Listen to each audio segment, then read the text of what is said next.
देखिए बंधु, किसी चीज़ को भी समझने के लिए दो पहलू होते हैं।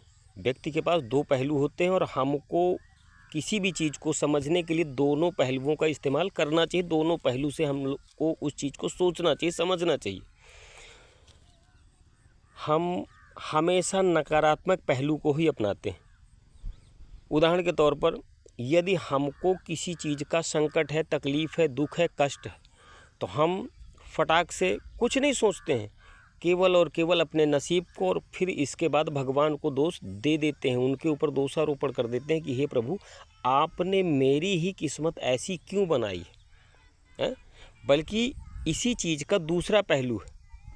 पहला पहलू, हमने भगवान को दोषारोपण में शामिल कर दिया, भगवान के ऊपर दोषारोपण कर दिया, भगवान को अनाप शनाप बोल दिया। और दूसरा पहलू ये होता है कि जब हमको कष्ट मिलता है तो हमको कष्टों से लड़ने की शक्ति भी वही ईश्वर प्रदान करता है।